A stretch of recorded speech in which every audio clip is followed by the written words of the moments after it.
Assalamualaikum dan selamat sejahtera. Hari ini saya akan membuat pembentangan daripada subjek BBPB 2103 Pengurusan Sumber Manusia. Sebelum pergi lebih lanjut, izinkan saya untuk mengenalkan diri saya secara ringkas. Nama saya Nur Azimah binti Abdul Rahman, berusia 30 tahun dan saya daripada Alustar Learning Center dan mengambil sarjana muda pengurusan sumber manusia dengan kepujian. Seterusnya, pendahuluan mengenai temuduga. Temuduga adalah persediaan untuk memasuki ke alam pekerjaan. Daripada sini, majikan akan menilai calon temuduga dan calon akan menjalani sesi soal jawab bersama panel temuduga seramai 2 hingga ke 3 orang bergantung kepada jenis organisasi dan keadaan. Seterusnya, temuduga. Definisi temuduga mengikut Kamus Pelajar edisi kedua bermaksud soal jawab antara majikan dengan orang yang memohon kerja. Jenis temuduga terdapat 3, iaitu temuduga berstruktur, temuduga separastruktur dan temuduga tidak berstruktur. Seterusnya, tujuan temuduga. Mengenal pasti calon yang mempunyai kelayakan dan perkebolehan. Dari sini kita tengok majikan dia, kalau dia nak cari pekerja, dia akan cari calon yang ada skill dan juga ada kebolehan. Masa tu kita akan cari calon yang betul-betul kelayakan untuk mengisi kekosongan jawatan yang kita tawarkan. Selain itu, kita melihat faktor dalaman seperti keyakinan diri dan cara berinteraksi. Di sini kita akan tengok majikan dia akan melihat cara calon berkomunikasi semasa proses temuduga berlangsung dan cara berinteraksi, cara dia menyampaikan maklumat, cara dia bercakap. Dan juga melihat faktor luaran seperti tata kelakuan, adab sopan dan kekemasan diri. Masa ni majikan akan melihat tata kelakuan dan sopan. Contohnya, semasa proses temuduga berlangsung, bila calon masuk ke ruang temuduga, dia tak boleh terus duduk. Dia patutnya dia akan tunggu calon masuk, majikan jemput duduk baru duduk. Dia tak boleh masuk hentam sembrono baru terus duduk, tak boleh. Itu menyalahi adab lah. Adab dia macam tak manis lah tu kan. Dan kekemasan diri. Contohnya macam calon lelaki kita pakai tali leher, pakai kemeja, jangan pakai slot jean lah. Jangan pakai slipper, sandal, rambut macam tak mandi kan. Itu tak sesuai. Bagi calon wanita pula, kalau boleh make up jangan tebal sangat. Kita nak cik kerja, bukannya nak pergi buat benda lain kan. Kalau pakai baju yang bersesuaian, janganlah yang macam seksi sangat kan. Tak betul. Lepas tu jangan keterlaluan berpakaian semasa temuduga. Proses pemilihan berbeza antara organisasi dengan organisasi yang lain. Maksudnya antara organisasi A dengan B, dia tak sama skop pencarian kerja dia. Contohnya, organisasi A kedai makan, organisasi B klinik. Okey, kedai makan dia akan mencari pekerja yang pandai masak. Dari satu organisasi dia akan cari pekerja yang pandai dari segi perubatan. Kalau kata kedai makan, takkan dia nak cari pekerja yang pandai perubatan. Tak sesuai. Jadi contohnya macam tu, dia punya skop kerja tak sama, tapi masih ada ruang untuk temuduga. Bila nak masuk kerja tetap lagi proses temuduga, cuma skop kerja tak sama, skop bidang organisasi tersebut. Seterusnya, objektif temuduga.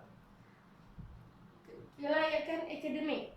Okey, kelayakan akademik adalah benda yang paling mustahak untuk majikan tengok semasa temuduga. Dari situ dia akan tengok sijil-sijil kelayakan sama ada bersesuaian dengan tawaran kerja yang ditawarkan. Contohnya, kita mencari accountant. Takkan tukang simen datang main interview. Contoh, dia tak sama. Dan kebolehan calon berkomunikasi dan teknik menyampaikan sesuatu perkara. Ini berlangsung semasa temuduga, iaitu semasa kita bercakap, semasa kita menyampaikan maklumat, lontaran daripada calon, dan perwatakan dan pembawaan diri calon. Perwatakan maksudnya karakter kita.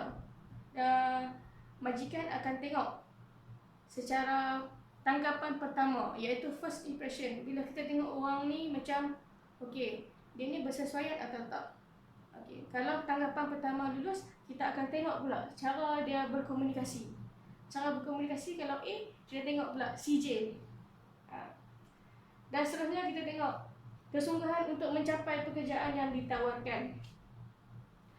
Ini contoh dia macam okey, kita buka peluang pekerjaan, mengiklankan peluang pekerjaan. Bila seseorang calon tu dia berminat, dia akan bersungguh untuk mendapatkan peluang pekerjaan tersebut. Contohnya dia akan siapkan resume, siapkan tarikh temuduga, dia akan cuba untuk hadirkan temuduga. Maksudnya bersungguh untuk mendapatkan sesuatu, mendapatkan peluang pekerjaan tu.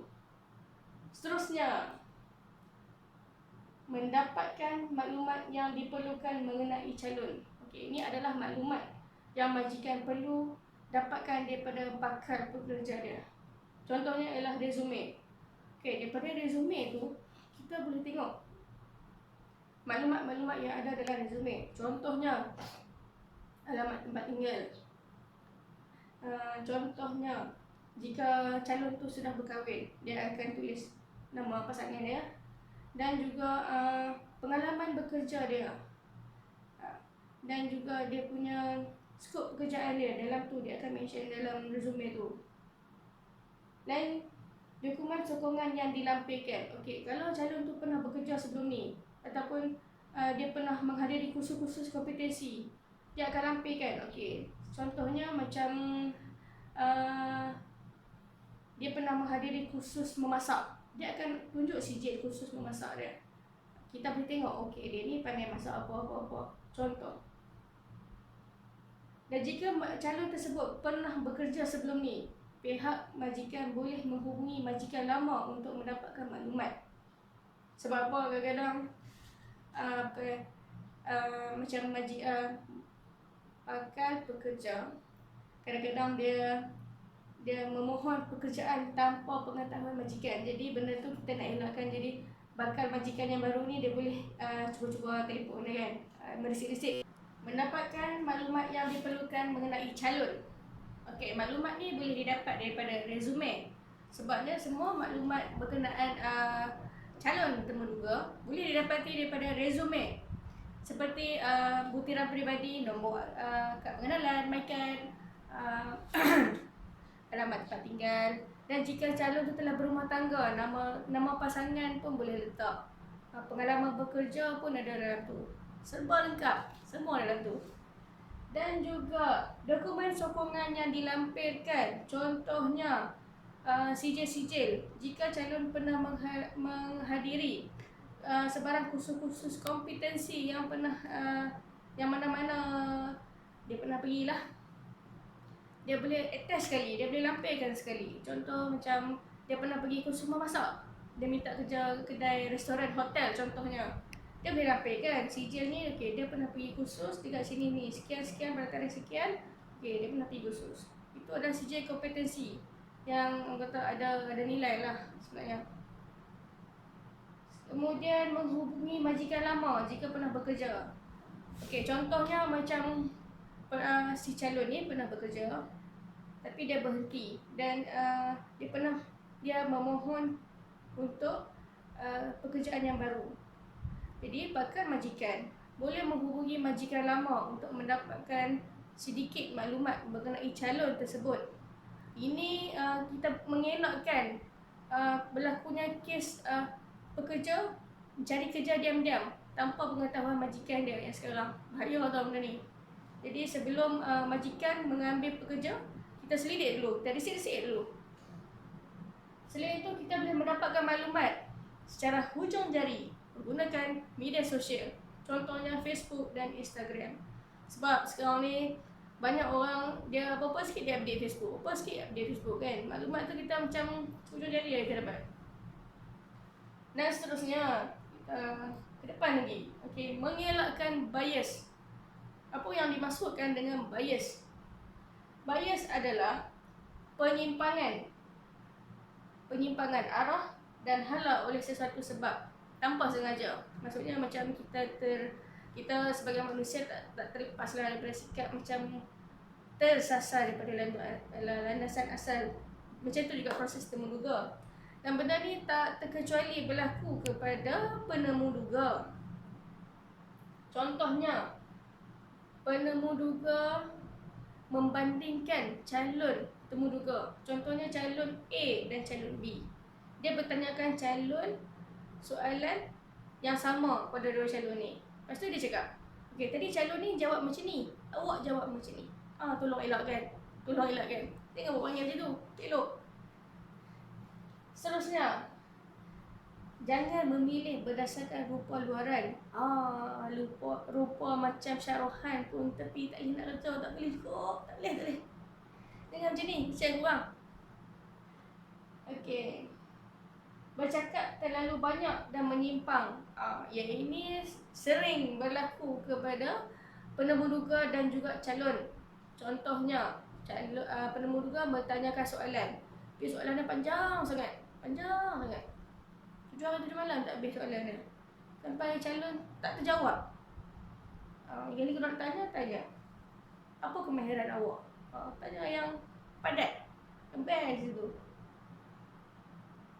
Begitu juga dengan calon. Kalau kata penemu duga bertanya, jawab secara padat dan ringkas. Contohnya, dia tanya, awak berapa adik-adik? Jawab je, macam saya 6. Cakap je 6. Jangan cakap, insulong doktor. Yang nombor 2 tukang bomoh. Yang nombor 3 tukang gali kubur. Kan? Orang tanya apa adik-adik ya, tak payah nak pecahan tu banyak sangat, tak payah. Okey, seterusnya tidak menjawab soalan. Yang ini memang berlaku kat calon lah. Tak pernah lagi panel temuduga tak jawab soalan. Okey, contohnya macam mungkin dia terlalu gugup sampai tak terkeluar apa-apa lah kan. Kita tak tahulah. Tapi kadang dia tak menjawab soalan ataupun orang tanya lain dia jawab lain. Kemudian mengkritik majikan lama. Yang ini calon tolong elakkan lah.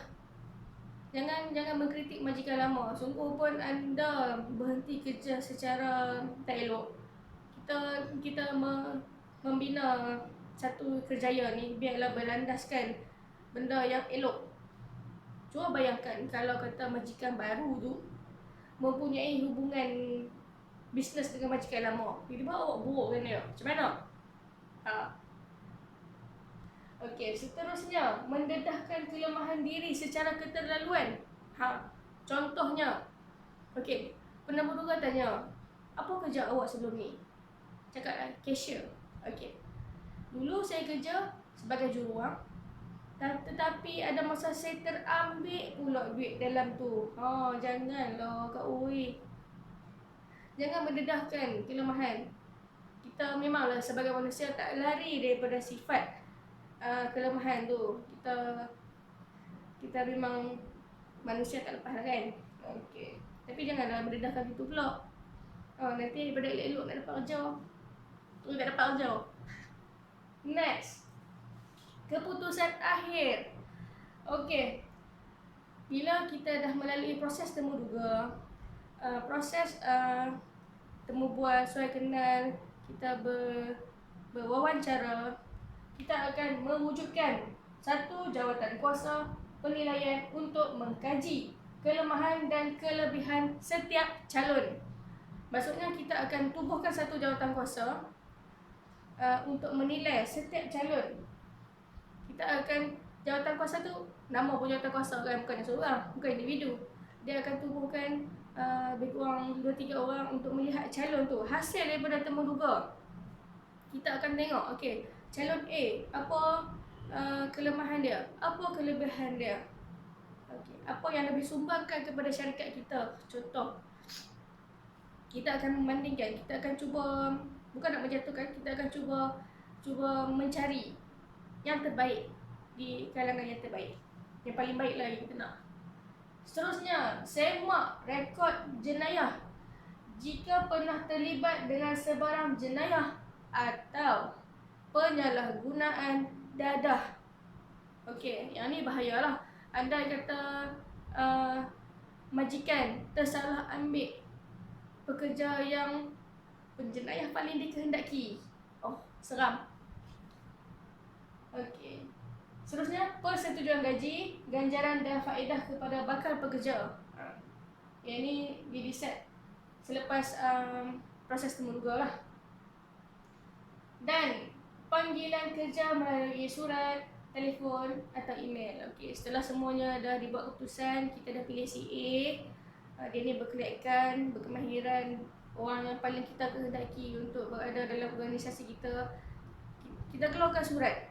Majikan akan keluarkan surat secara fizikal untuk dihantar kepada bakal pekerja. Okey, surat tu kita boleh hantar melalui pos ataupun melalui email ataupun melalui telefon. Okey, sekarang ni banyak cabang lah. Semua mudah. Kesimpulan yang kita buat. Okey, kesimpulannya adalah proses temuduga memerlukan pemerhatian dan penelitian untuk mencari pekerja yang berkelayakan. Okey, inilah fungsinya kita menubuhkan jawatan kuasa tadi. Okey, dia perlu teliti. Sebabnya proses ni kita perlu bermesyuarah untuk mencari yang terbaik untuk berada dalam organisasi kita. Elakkan berlaku tidak adil, berat sebelah, kerana akan menafikan hak kepada calon yang benar-benar layak. Kepada bakal majikan, tolonglah cari yang betul-betul. Janganlah cari yang muka macam hati-hati tu semua mengarut lah. Kadang-kadang kita kena cari beauty with brain. Macam tu konsep dia. Kan, kita kena cari yang betul-betul layak lah. Kesian yang tak dapat tu, yang berkebolehan tapi tak layak. Okey. Sekian, terima kasih. Sekian saja untuk hari ini. Assalamualaikum.